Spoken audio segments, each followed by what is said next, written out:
Hello everybody, this is GamerGar. Welcome back to another video of Stardew Valley. For today's video I'm going to bring you through a few rare facts that you might not know about this game. This video took some time to make. If you haven't subscribed to the channel yet, hit that subscribe button and help the GamerGar channel grow. I really appreciate it. So without further ado, let's jump into the rare facts that we have for you today. If you don't know any of these rare facts, then you are obliged to subscribe to the channel. Let's get into it. The first rare fact you might not know about is that Concerned Abe originally designed tons of special weapons to be put into this game, but in the end decided not to. These weapons include Elliot's pencil, Leah's whittler of course, Alex's bat, we also have Sam's old guitar, we have the Holy Blade of course, we have the rapier, Harvey's mallet, Mario's wrench, Penny's fryer, Seb's last mace, Haley's iron, and of course we have the Galaxy slingshot. And all these weapons don't do a whole lot of damage, but what they all have in common is that they are insanely fast. Just look how fast this dagger type weapon is here at the moment. It is crazy fast. Now that enemy exploding is just the effects of the napalm ring, just so you know it isn't the effects of the actual weapon. Let's take out the Holy Blade and see how good that is. So for a while many people thought the Holy Blade was an item you could actually get in the game, but it turns out it actually isn't. We also have the Galaxy slingshot, and I have iridium ore inside of here at the moment, and as we can see it does a lot of damage when it strikes enemies. So it just got 511 damage there from that poor slime. Did you know that there's certain volcano and dungeon floors that look like items and other things from Stardew Valley? Take this floor for example, it is the exact image of a star drop. So on the top left hand side of the screen there, I have the image of the map fully zoomed out, and it is the exact replica of a star drop, which is really cool, but it doesn't end there. There's other floors in this game that look like other cool things. Let's jump into the next floor and see what it looks like. This floor looks like some sort of a minion that has wings on it and a crown, maybe some sort of a fairy or something like that. I wasn't too sure to be honest, but it does look like some sort of creature. If you know what this represents, let me know in the comments. I would love to find out. But as we can see, it does definitely replicate something, you know? Maybe some sort of a Junimo or some sort of a creature that we've yet to come across. And last but certainly not least, if we look at this dungeon floor, it looks like Concerned Abe's logo that you see at the very start of the game when you boot up Stardew Valley. And this is really cool. Now this level is also super rare. It did take me quite a number of dungeon crawls to actually come across this level in the game. So if you do get this level, consider yourself lucky. Did you know that there's only two types of fish in the game that you actually can't eat? Number one is the stonefish. If you pull up the stonefish on floor 20 in the mines, you actually can't eat it. And number two is the super hard octopus. Now this thing can be caught in the mornings of summer, and it is one of the hardest fish to catch in the game. But when you catch the octopus, you actually can't eat it like other fish. You have to cook it up in a recipe. So as we can see here, I have the octopus and the stonefish, and if you hover over both fish, don't actually have energy or health stats on them, which means you can't actually eat them. You have to find recipes to use them in and cook them up. So that is another interesting fact for you. When it comes to gifts in Stardew Valley, by far the best gift you should try to replicate as best you can is the diamond.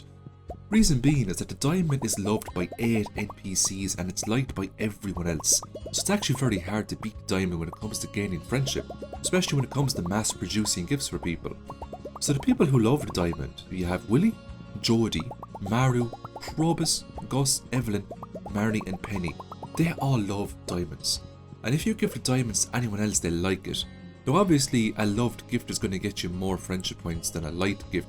However, if you have a shed filled up to the top with crystallariums, you will save yourself quite some time in-game and in real life maxing out everyone's friendship. Because you can very easily just stock up on diamonds using crystallariums, just run around for the whole day and just gift them to everyone. Though obviously they are better and faster methods when it comes to, reaching max friendship with everyone. For example, trying to get everyone's specific loved gifts. But my advice is that if you have a shed filled up with crystallariums, just grab all the diamonds, give them to everyone, and save yourself extra time in trying to figure out what everyone's specific loved gifts are. So what I'm doing here is, this is actually called Community Day. This happens on the 22nd of each season, but only if you have Stardew Valley Expanded mod installed and only if you have completed the Community Center. What's really good about Community Day is that almost every NPC in the village will show up at the community centre, making it extremely easy to get everyone's gifts done within just a few in-game hours every single day. You've also probably noticed in the past few videos that when people say my name, I get really lucrative items such as the Galaxy Soul, the Legend Fish and the Prismatic Shard. That is just from a cheat that I'm using, where every time someone says my name it actually brings up some code and those items spawn into my inventory. If you're interested about how to use cheats in this game, you know, and how to get the most out of it, check out my glitches video, which I'll also put in the description of this one. Just some really cool game breaking tips. Next up, let's look at items you can purchase in the Joja Mart. One item in particular, the Joja Cola Light, and this item is meant to light up your house. It's a decoration you can place inside your house. So let's go into our house right now and place it. Let's put it into the lovely baby's room to add some light. As we can see, it doesn't actually work. Ripped off again by Joja, of course. The Joja Cola Light doesn't actually work in the game. Next up, here is another fun fact for you. Did you know on event days, today being the 8th, the Festival of Ice of course, your animals won't eat any hay. So we have 299 pieces of hay at the moment, and it is an event day. Let's just go into a barn here just to show you some of the animals I have. I have lovely ostriches, one of the best money making animals in the game. Of course they don't measure up to golden chickens or pigs, but they are definitely worth it. And as we can see, the next day is the 9th, we still have 299 pieces of hay. So if you have event days, don't sweat it, your animals won't eat and they will still retain their happiness.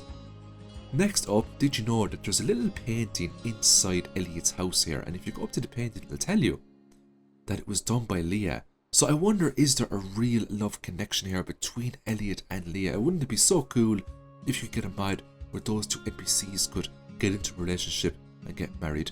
You can also play Elliot's piano here, and if you actually click on the right keys, Elliot would actually get a heart over his head, which is really cool. I just couldn't figure out the combination in this video. But that is another fun fact about Elliot. Maybe one day an update will be introduced in the game where the NPCs that you don't marry will hook up themselves. Here is another really fun fact that you might not know about. I only learned about this a few days ago. But if you go to the night market, there's an NPC here that sells seasonal plants, and he actually sells quite a few of them.